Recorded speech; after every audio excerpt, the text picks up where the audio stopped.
বৈষম্য বিরোধী ছাত্র আন্দোলনে শহীদদের আত্মার মাগফিরাত কামনায় সাউথ ইস্ট ইউনিভার্সিটিতে দোয়া মাহফিল অনুষ্ঠিত হয়েছে।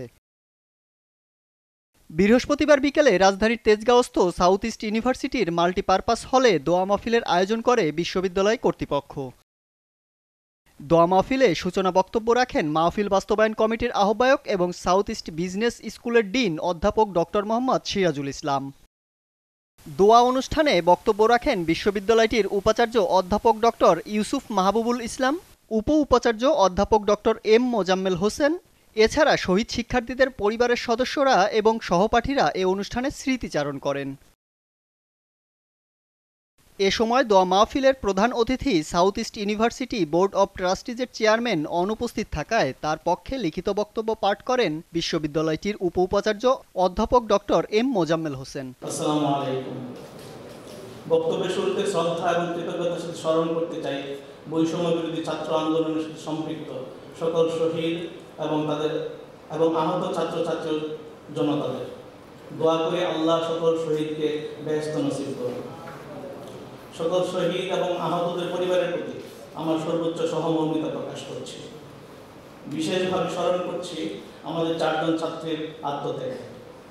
দেশের জন্য তাদের এই আত্মত্যাগ ও সাহস সবার জন্য অনুপ্রেরণা হয়ে থাকবে। আজ আমাদের মাঝে তাদের অভিভাবক উপস্থিত আছেন। আমরা তাদের প্রতি কৃতজ্ঞ এবং তাদের সন্তানদের জন্য অত্যন্ত গর্বিত। বিশ্ববিদ্যালয়ের পক্ষ থেকে আমরা আমাদের ছাত্রছাত্রীদের এবং অভিভাবকদের পাশে সবসময় আছি। ইতিমধ্যে আপনারা জেনেছেন যে আমরা বিশ্ববিদ্যালয়ের পক্ষ থেকে আমাদের 4 শহীদ পরিবারের প্রত্যেককে 10 লক্ষ টাকার চেক হস্তান্তর করেছি। আহত ছাত্রছাত্রীদের চিকিৎসার জন্য আমরা কোনো ধরনের কার্পণ্য করছি না। আমি ব্যক্তিগত উদ্যোগে 3টি দল গঠন করে বিভিন্ন হাসপাতালে আহত ছাত্রছাত্রীদের খোঁজ খবর রাখছি। ভ্রাম্যমাণ এই টিমের সুপারিশ ক্রমে বিভিন্ন পর্যায়ে আর্থিক সাহায্য ও সহযোগিতা প্রদান করছি। যাদের অঙ্গহানি হয়েছে তাদের জন্য কৃত্রিম অঙ্গ সংযোজনের ব্যবস্থা করার উদ্যোগ নিয়েছি। প্রথম আলো পত্রিকাতে সংবাদ সূত্র ধরে একজন আহত ছাত্রকে আমার প্রতিষ্ঠানে চাকরির ব্যবস্থা করেছি এবং রিয়াজুল ফরাজ নামের উত্তর ইসলামপুর মুন্সিগঞ্জ সদর নিবাসী একজন দিনমজুরকে 2 লক্ষ টাকা প্রদান করেছি। সুস্থ হয়ে হাসপাতাল থেকে ছাড়া পেলে আরও বেশ কিছু ছাত্রছাত্রীকে আমার প্রতিষ্ঠানসমূহে চাকরির ব্যবস্থা করার পরিকল্পনা আছে। আমাদের যে ছাত্ররা শহীদ হয়েছেন তাদের আমরা আর ফিরে পাব না, কিন্তু দেশের জন্য এবং ন্যায়ের জন্য তাদের আত্মত্যাগের প্রতি সম্মান জানানোর সর্বোৎকৃষ্ট পন্থা হচ্ছে দেশকে ভালোবাসা, দেশের জন্য কাজ করা এবং একটি সুন্দর দেশ গঠনে সরকারকে সহযোগিতা করা। পরিশেষে সবাইকে উপস্থিত হওয়ার জন্য বিশ্ববিদ্যালয় বোর্ড অব ট্রাস্টিজের পক্ষ থেকে ধন্যবাদ জ্ঞাপন করছি।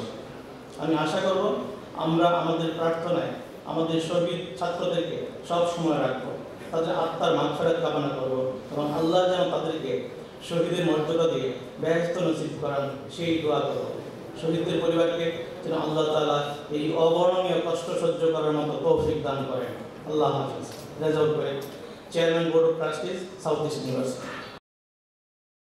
দোয়া অনুষ্ঠানে শহীদ পরিবারের সদস্যবৃন্দ, বিশ্ববিদ্যালয়ের registrar major general Kazi Fakhruddin Ahmed, ডিনবৃন্দ, বিভাগীয় প্রধানগণ, সাউথ ইস্ট ইউনিভার্সিটির শিক্ষক, কর্মকর্তা, কর্মচারীবৃন্দ উপস্থিত ছিলেন। দোয়া মাহফিলে বিশ্ববিদ্যালয়টির শহীদ 4 শিক্ষার্থীর পরিবারের সদস্যদের হাতে প্রত্যেক পরিবারের জন্য 10 লাখ টাকার চেক তুলে দেওয়া হয়। দোয়ার শুরুতে 4 শহীদের স্মরণে ইউনিভার্সিটির 4টি হলকে 4 শহীদের নামে নামকরণ করা হয়, যেগুলো তাদের পরিবারের সদস্যদের মাধ্যমে ফলক উন্মোচন করা হয়। দোয়া আয়োজন পরিচালনা করেন ঢাকা বিশ্ববিদ্যালয়ের ইসলামের ইতিহাস ও সংস্কৃতি বিভাগের অধ্যাপক ডাক্তার মোহাম্মদ আতাউর রহমান মিয়াজি।